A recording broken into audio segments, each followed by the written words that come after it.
Now, in 2017, couples are leaving it later and later to try and conceive, and with 1 in 6 couples experiencing fertility problems, it's a worry for many.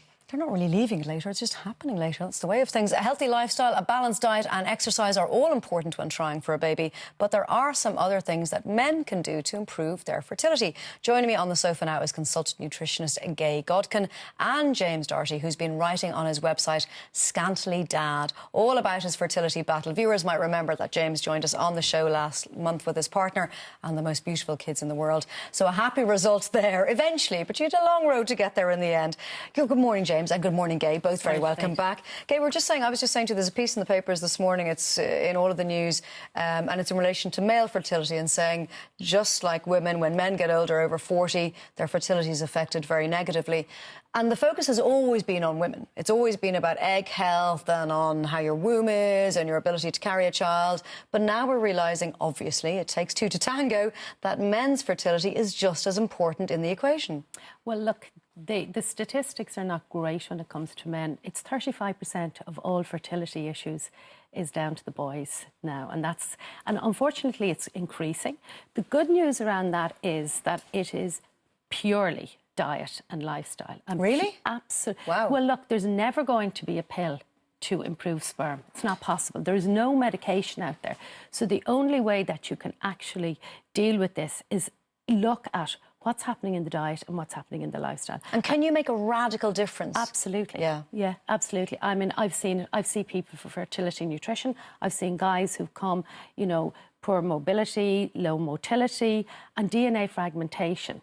There is no treatment, as I say, other than getting the nutrients in, hugely important, specific nutrients. What you need to be clever about here, and that's why this new supplement, this Proceive new supplement, it's very cleverly designed because it has all of the nutrients in there. Now, there's many supplements out there that have much more concentrations of certain nutrients. So that's not a good idea. What are the nutrients that men need to be looking for and putting into their diet and taking a certain supplement? So what are the key ones we're looking for? Well, there's certain amino acids which would be missing. The Irish diet's bad, you know. There's certain amino acids, there's certain fatty acids like your omega-3s, there's your vitamin Ds, your zinc, your selenium. So zinc, selenium, omegas, selenium, CoQ10, vitamin C, Bs. You know, there's a lot of stuff. There is a lot of stuff, because the issue here is that you're looking at combining a lot of what we call antioxidants, because sperm is so volatile and it's wide open to peroxidation, which simply means it goes off the changes occur. So it's made every 74 days. So when you're trying to develop it and improve it, you're always looking at a 90-day protocol.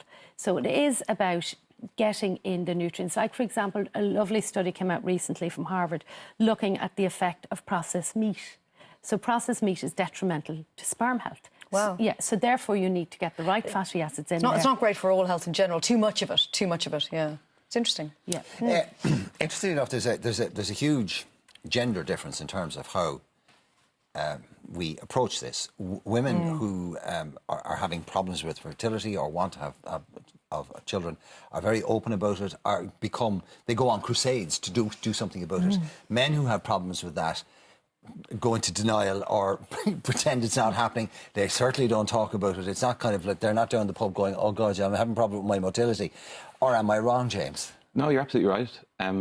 I didn't talk about it when we were going through IVF treatment. I had issues with my fertility. It was the motility of the sperm, and morphology was the issue. The quality was low. And why didn't you talk about it? Did you feel like you were embarrassed? You were embarrassed. Yeah. It's not talked about amongst men, and it wasn't until after, you know, with everything being and done, that we decided, okay, I'm going to write about this and try help people and talk about it. And have a huge amount of men said, Thank you for opening this door. Exactly, yeah. What I want to kind of convey is all the changes that we did make to have successful IVF treatment. One of the things was my nutrition, and I did start taking supplements. I started taking zinc, I started taking selenium. I was reading on the internet what would help the quality of my sperm. And how bad was your diet before and after? Was there much difference? It was quite good, but... You strike me as a pretty healthy chap. Yeah, now I am, but like... Was it a big difference between then and now? Since then, yes, I would say so, yeah. So I started taking supplements individually. I started taking stuff high in antioxidants, eating lots of nuts, fresh fish. I think if you read... I mean, here, the issue with taking supplements, and we have to be very careful, is that the antioxidants are all recycling each other in the body. Yeah. So what you need to think about here is not to go for people come to see me and they're on mega doses of supplements. That may not be a good plan. So what you're looking at... So, for example, why I like the Proceive is that there's 5 years of research gone into this. It's an Irish product. It's looking at the issues that men and women have in Ireland. It's a cleverly designed so that, say, vitamin C recycles vitamin E and CoQ10 is dependent on C and E. Otherwise, they become pro-oxidants. So Googling on the internet and going on mega doses, and myself and James have talked about this, you know, going on mega doses of nutrients may be putting other things out. It might be counterproductive. You know, all of these things are working down on a cellular level. They're also working on your DNA. Is it not possible for us to get what we need from a healthy diet? Do we need supplements? Well, it is possible in a perfect world. OK, but it's difficult in reality. Yes, but in reality, people have busy lifestyles. The planet is polluted. We're toxic. The seas are polluted. The air is polluted. We're careless as well, aren't we? Yes, we're reckless, we kind of take a lot of this stuff for granted. And this starts in teenage years. This is the young fellas going out on the lash and drinking loads of beer and whatever. And this is set up so it's all about the lifestyle. Being overweight is another huge issue because it's affecting the immune system. So, you know, this is a tricky area. As you said, though, the really positive thing for men is that they make sperm every 74 days, whereas we get the eggs we're given with. As much as we can improve egg health, you can do an awful lot, as you said, on that 90-day cycle for men to improve their sperm. There's no other way. There's never going to be a pill. There is no medication. So you cannot go to your GP and say, look, I've DNA fragmentation, I've morphology, I've motility. What people then have to do is they have to go for sperm donation.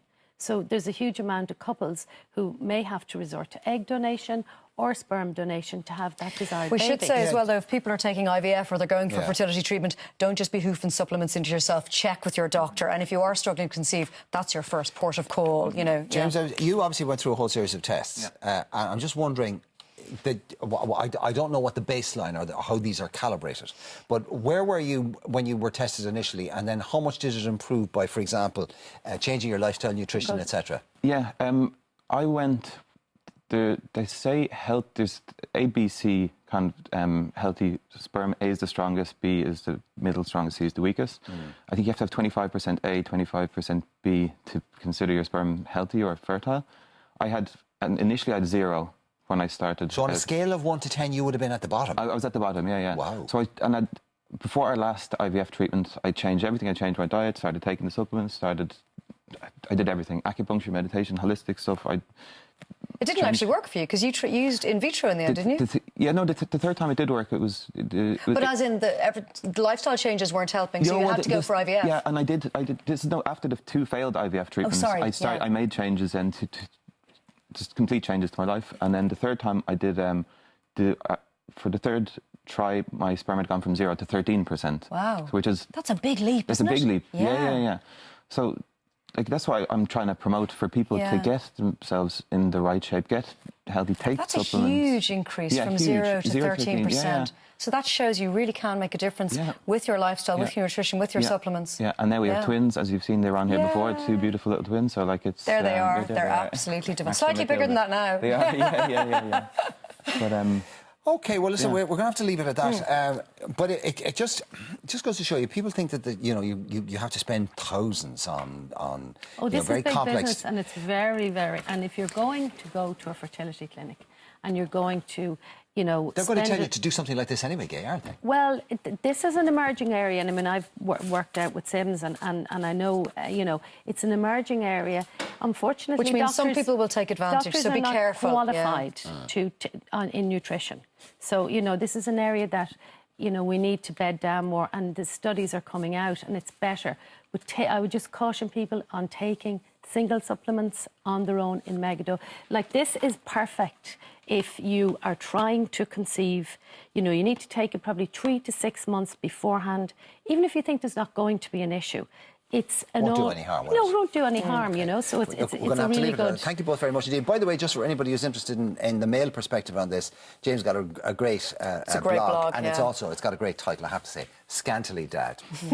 Kind of sums up our place in the scheme of things. Really, doesn't it? We also have a Proceive blog, which I'm Okay. writing up the nutrition and the nutrients. And OK, guys, thanks so much.